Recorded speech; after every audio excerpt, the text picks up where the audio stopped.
माँ द्वारशुणी sporting club पक्षर नगरम panchayat high school पड़िया चली 22तम फुटबॉल टूर्नामेंट रविवार संध्यारे उद्यापित हो जाइछि। क्रीड़ा रे हार जीत बड़ कथा नुहे, तेबे प्रतिद्वंदी टीम को पराजित करने रणनीति प्रस्तुत करने को पड़िबो।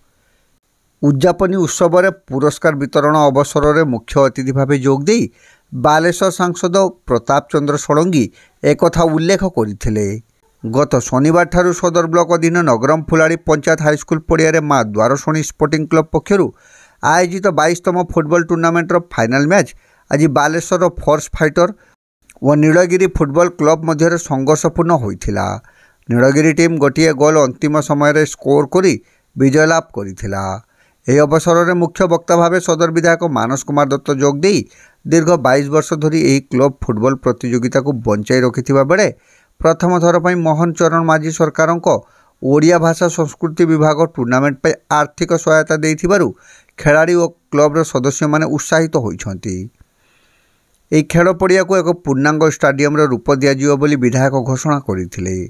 बालेश्वर आंचलिक सहयोग समितिर सभापति तथा पूर्वतन सरपंच सर्वेश्वर महांती सभापतित्व आयोजित पुरस्कार वितरण सभारे जिला परिषद सभ्य गयाधर बेहेरा, नगरम सरपंच बनीता भूइया, समिति सभ्य रंजन कुमार पाणी, श्रीकांत महापात्र, पूर्वतन समिति सभ्य रविनारायण महापात्र, गौरांग दास, चंद्रबिंदु दास, क्लब्र सभापति मेघराय हांसदा, संपादक कंका सोरेन, हरिश्चंद्र दास, कार्तिक राउत प्रमुख मंचासीन रही।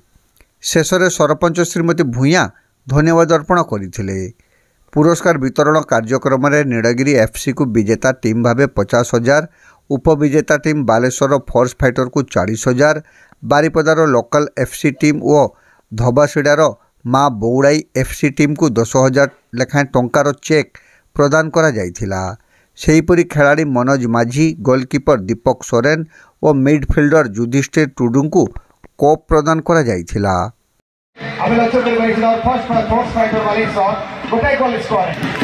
जनभागीदारी जिते प्रबल से बहुत कम जगह देखा खेल सरला बेलू कार्यक्रम आरंभ हो लोक 90% पलि था। लोक मैंने आनंद नाच गीत कर जनसाधारण रही बहुत बड़ जीवंत प्राणवंत परिवेश को अभिनंदन। मंगू भाई समय आपण मैंने आम सहित भावात्मक रीति जड़ित अच्छा सब कथा शुणिली एवं यही कार्यक्रम संस्कृति विभाग पक्ष 2 लाख टंका मंजूर कर मो विभाग मंत्री को धन्यवाद प्रदान। बड़े भाई माने खेलर यही परंपरा आपण मैंने अत्यंत प्राकृतिक रूप से बजाय रखिंट। ये आपण जीवन एक महोत्सव यहपरी कर प्राणबंध परिवेश निर्माण कर अभिनंदन। ये मो गाँव रु मो पंचायत पिला मैंने आश्चर्य मुझे देखुचे एमाने भी आज खेल में भाग नहीं जीति भी चैंपियन खेल में जीतवा हारिबा दुईटा गोटे मुद्रार एपाख सेपाख। जी जीते हारी दिवा पिला सहित हाथ मिलैकी जाए शत्रुता हुए केटा खेल वास्तव युद्ध नुह जीवन में गोटे खेल मैदान। गोटे रेमुणा सरपंच हारीगला जे जीति सरपंच को सबल बेटिक मारदेला कहीं हारिबाटा सही पार्ला नहीं जीवन में दिने खेली खेलुआड़ मनोभाव आसी खेलुआड़ मनोभाव थिले बिजनेस रे फेल्योर हो गला चिंता नहीं। आज जड़े आसिक मोबाइल व्यस्त होते घर द्वार बैंक सीज कर नहीं बहु कष्ट रेवेन्यू मिनिस्टर कहवा पर 20 डिस्प्ले नहीं बाकी छाड़ा 20 डिस्प्ले नहीं गोटे एकर जमी को सीज करना घर द्वार से वर्ष काल बाहर बुलिले कहले मोर सर्वनाश हो गला उठी पारे नहीं नहीं राति अनंत हुए राति दिन सबुर सीमा अच्छे रातिर अंत हुए प्रभातर सूर्योदय।